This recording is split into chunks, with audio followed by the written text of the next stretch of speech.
Salut la gang! Suite à mon vidéo de la semaine passée, j'ai beaucoup de gens qui m'ont demandé « Hey Pierre, c'est quoi cette 12-là que tu as utilisé, le pump gun, pour faire ton vidéo? » Les gens connaissaient mon Mossberg 295, mais ils se demandaient c'était quoi mon petit pump gun. Donc, c'est le vidéo de cette semaine. J'ai décidé de vous faire une petite présentation de mon Churchill, pas de numéro de modèle. Donc, Churchill Shotgun Pump Gun. C'est parti! Je vous fais une petite lecture rapide des caractéristiques du shotgun. Donc, c'est un shotgun qui nous vient de la compagnie Churchill. Ça nous dit « Churchill a conçu ce fusil de sécurité sur mesure pour qu'il soit doté de fonctionnalités et d'une valeur dès la sortie de la boîte. » Le fusil à pompe Churchill de calibre 12 avec un canon de 12 pouces avec des mires. Ils disent des mires, mais en réalité, il y a juste une mire à l'avant. Le shotgun a une capacité de 4 balles dans le tube magazine et 1 balle dans la chambre, donc 5 au total. C'est un canon de 12 pouces, comme on le disait. La crosse est synthétique. La crosse synthétique noire comporte une poignée pistolet et une surface de préhension texturée sur le pompe pour une prise solide. 12 gauge, longueur du canon 12 pouces. Ça accepte des balles de 3 pouces dans la chambre. Crosse synthétique, longueur 32 pouces et 3 quarts, longueur totale, et le poids 8,8 livres. Le petit Churchill. J'ai fait quelques modifications dessus, en tout cas 2 modifications. J'ai acheté un truc en néoprène pour pouvoir mettre des balles. Si c'est quelque chose qui vous intéresse pour une crosse comme ça, je vous mets le lien en description en bas, en bas du vidéo. J'ai acheté aussi un rembourrement ici de marque Remington.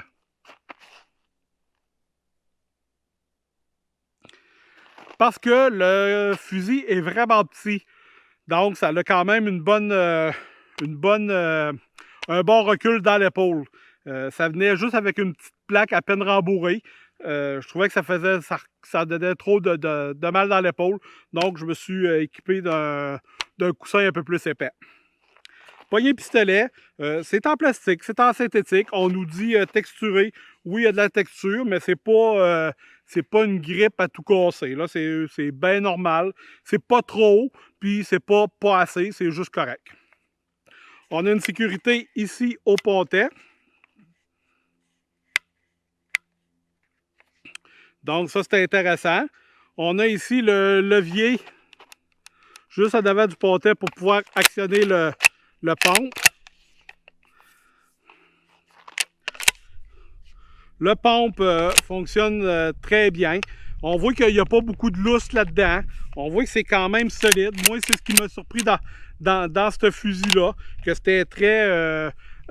souvent dans des fusils qu'on achète un peu plus bas de gamme, mettons, on peut s'attendre à du lousse, à du... quand on le brasse comme ça, en tant que galing, galing, galing, galing. Mais celui-là, non. On le brasse, puis c'est à peine si on entend tuk-tuk, là. On l'entend un petit peu ici, mais c'est tout. La seule mire qu'il y a est ici à l'avant. Et pour démancher le tout, là, vous avez un truc ici pour pouvoir le démancher. Je ne sais pas si on peut rajouter une extension comme sur un 870. Je pense que oui. Mais ça reste à vérifier. Le fusil vient sans choke. Il n'y a pas moyen de mettre un choke dessus. C'est cylindre. C'est le canon point à la ligne. Le canon est lisse. Puis comme on disait, c'est un canon de 12 pouces. C'est pas un fusil qui est fait pour aller à la chasse. Je vous le dis tout de suite, là, c'est pas fait pour tirer à 60 pieds. C'est un fusil qui est fait pour... Comment je pourrais bien dire ça? Pour tirer à la cible, mais de proche. Donc, tenez-le pour dit, c'est pas un fusil fait pour la chasse. L'action travaille très bien sur le fusil. C'est surprenant. Donc, après avoir tout dit ces petites caractéristiques-là, qu'est-ce qu'il nous reste à faire? C'est de l'essayer. La partie la plus amusante. Premier test qu'on va faire sur le 12, on va vérifier le pattern qu'il nous donne quand on tire. Donc, je vais le faire je vais commencer une fois à 5 verges et après ça, on va peut-être se reculer à 10 verges. On verra voir si on va le faire plus loin ou pas. Donc, on le commence à 5 verges. Les tests vont tous être faits avec la même sorte de cartouche, donc ça va nous donner une bonne idée. Donc, on est à 5 verges. On fait ça avec de la Challenger 7.5.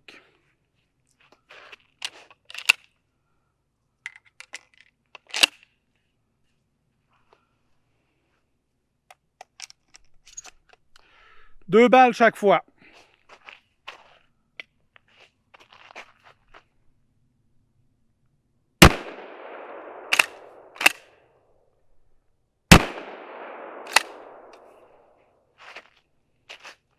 On va aller voir ça.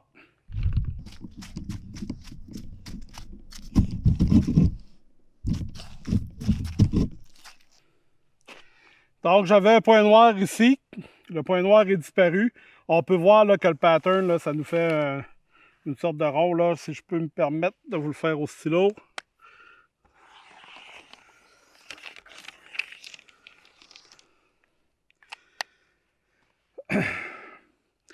Donc, à 5 mètres, ça nous donne un pattern d'à peu près 25 cm peut-être.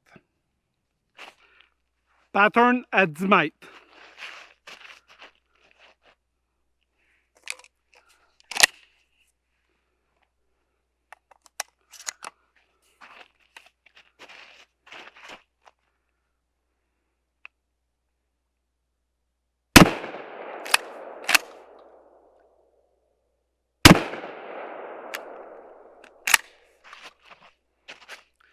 On va aller voir.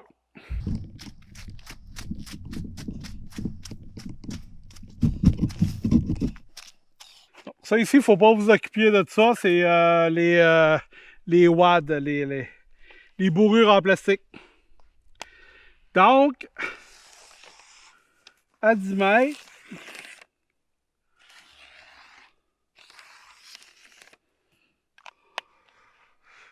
grosso modo, on a doublé notre pattern. Donc, on a doublé notre distance, on a doublé notre pattern.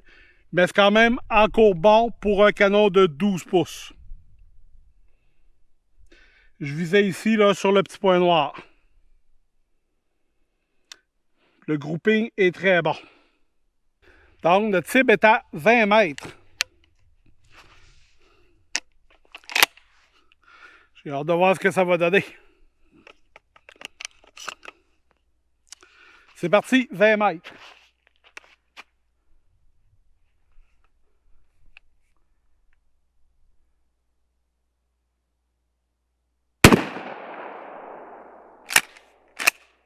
En tout cas, j'ai touché la cible, elle a bougé.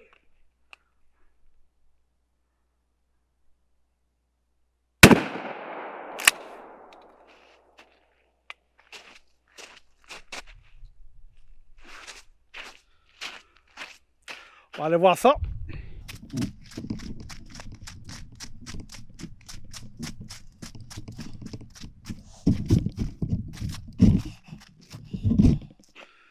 On peut voir qu'à 20 mètres, c'est quand même diffus. Là, il y en a un petit peu partout.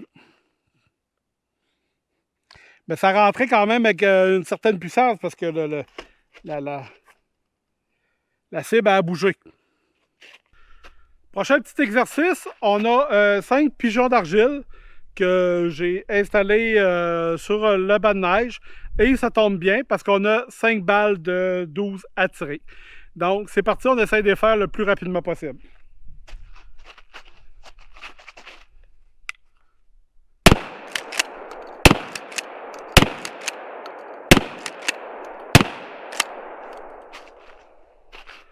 Oh yeah, baby!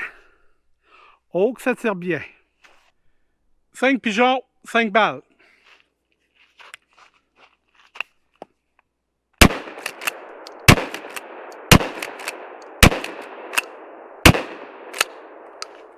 Oh yeah, baby! Avant notre conclusion, petite vérification de sécurité. Donc, j'ai pas de balle dans la chambre. J'ai pas de balle dans le tube magazine. Mon arme est sécurisée. Le Churchill avec poignée pistolet, qu'est-ce que j'en pense? Écoutez, je suis très surpris par cette arme-là. Ça fonctionne très bien. Ça tire très bien aussi. On a vu un peu les patterns que c'est capable de nous donner. C'est sûr, c'est pas une arme de chasse. C'est une arme de protection à emmener avec soi en forêt pour se protéger des ours ou des prédateurs. Parce que ici au Canada, c'est un droit que vous avez de vous promener avec une arme en forêt pour protection. Est-ce que c'est une arme que je recommande? Absolument, je la recommande. Surtout à un petit peu moins de 300 $ que vous pouvez trouver ça un peu partout, selon la disponibilité. C'est une arme que vous devriez vous acheter parce que ça fonctionne très bien. Le mécanisme travaille très bien. C'est le fun à tirer, c'est court. Il y a juste du bon. Il y a certains qui n'aiment pas les armes turques, mais d'après moi, là, ça doit être copié sur le Remington 870. Donc, je vous la conseille. À vous de voir pour le reste. J'espère que vous avez aimé la vidéo. Si oui, un pouce, un commentaire. Toujours intéressant de vous lire, toujours intéressant de vous répondre. Est-ce que vous possédez cette arme-là? C'est-tu une arme que vous pensez vous acheter bientôt? Dites-moi les donc dans les commentaires pour voir, ce serait intéressant.